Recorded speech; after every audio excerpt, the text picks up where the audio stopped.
অধ্যক্ষ মহোদয়, আমাৰ অসমত গাঁওৰক্ষী বাহিনীৰ সদস্য 6,40,375 গৰাকী আছে আৰু ইয়াৰ 5,62,725 গৰাকী পঞ্জীয়নকৃত, 77,650 গৰাকী অপঞ্জীয়নকৃত।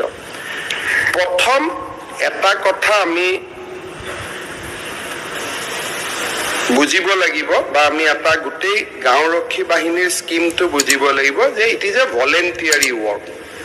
যেতিয়া ইয়াক চাকৰি বা বেতনলৈকে আমি ট্ৰান্সফাৰ কৰোঁ তেতিয়া তাত ভলেণ্টিয়াৰী শব্দটো নোহোৱা হৈ যায়। গতিকে প্ৰথম আমি সকলোৱে বুজিব লাগিব যে ই এটা ভলেণ্টিয়াৰী অৰ্গেনাইজেশ্যন। নিজৰ গাঁওখনক যাতে গাঁৱৰ ল'ৰা ছোৱালীয়ে সুৰক্ষিত কৰে যুৱক চামে, ই এটা এনাবলিং স্কিম হয়। ইয়াক এটা চৰকাৰৰ যাতে এটা স্বীকৃতিপ্ৰাপ্ত স্বেচ্ছাসেৱী অনুষ্ঠান। ইয়াৰ প্ৰথম কথাটো হ'ল এইটো। ফেব্ৰুৱাৰী 2018লৈকে গাঁওৰক্ষী বাহিনীক আমি 1,500 টকাকৈ বেতন দিছিলোঁ বা এটা পাৰিতোষিক দিছিলোঁ। এটা গাঁওৰক্ষী বাহিনীত 25 জন সদস্য থাকে। 2018ত 1,500 টকাটোক আমি 2,500 কৰিলোঁ। 2,500 কৰাৰ ফলত আমি এতিয়া তেওঁলোকে প্ৰায় 100 টকাকৈ এটা পাৰিতোষিক লাভ কৰে। কিন্তু এইটো অকল চাহ একাপ খাব বা একেলগে বহি গপচপ কৰিব এইটোৰ কাৰণে, ইয়াৰ লগত দৰমহাৰ কোনো সম্পৰ্ক নাই। মই এইটো কথা স্বীকাৰ কৰোঁ যে যোৱা কেইটামান বছৰ গাঁওৰক্ষী বাহিনীক আমি যিখিনি যাৱতীয় বস্তু দিওঁ, কম্বল, টৰ্চ লাইট, এইখিনি দিয়াত কিছু আমাৰ জটি পৰিছিলে। আজি যি বিত্তমন্ত্ৰী ডাঙৰীয়ানীয়ে ছাপ্লিমেণ্টাৰী ডিমাণ্ড দিব, তাতে এই বস্তুখিনি কিনিবৰ বাবে আমি আজি কিছু টকা ধাৰ্য কৰিছোঁ আৰু মই ভাবোঁ যে এই বছৰত আমি তেওঁলোকক যথেষ্টখিনি সুবিধা আমি দিব পাৰিম। আৰু ভৱিষ্যতে গাঁওৰক্ষী বাহিনীক আৰু কি আমি উন্নত কৰিব পাৰোঁ, সহায় কৰিব পাৰোঁ, তাৰ বাবে আমি চেষ্টা চলাম।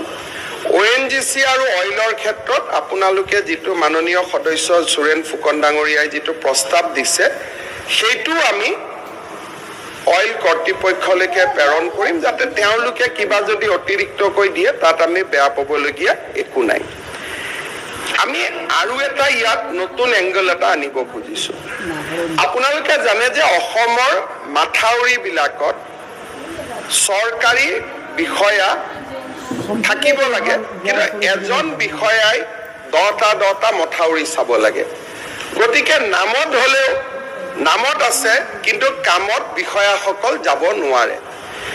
এইবাৰ আমি গাঁওৰক্ষী বাহিনীয়ে হওক বা ৱাটাৰ ৰিচোৰ্চ ডিপাৰ্টমেণ্টে গাঁওৰক্ষী বাহিনীৰ সদস্যসকলকে নতুন নামাকৰণ কৰি হওক, তেওঁলোকক আমি এটা অতিৰিক্ত দায়িত্ব দিব খুজিছোঁ যে গাঁৱৰ মথাউৰিখিনি চোৱা চিতা কৰে, যে তেওঁলোকে মথাউৰিটো বানপানী 3 মাহ আগতে চাব, জাংগল ক্লিয়াৰেন্স কৰিব, ক'ৰবাত টুটা ফুটা আছেতো চৰকাৰক খবৰ দিব, বইলিং হৈছে চৰকাৰক খবৰ দিব।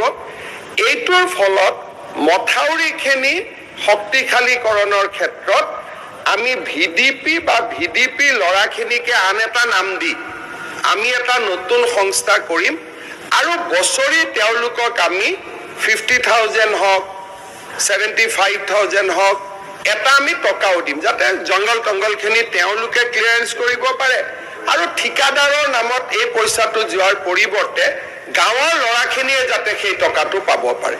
কাৰণ আপোনালোকে জানে যে মথাউৰি মেইনটেনেন্সৰ নামত প্ৰত্যেক বছৰ এটা পইচা যায়, জাংগল ক্লিয়াৰেন্স কৰিব লাগে, কিবা কৰিব লাগে, কোনোবা ঠিকাদাৰে কৰে, কোনোবা ঠিকাদাৰে নকৰে।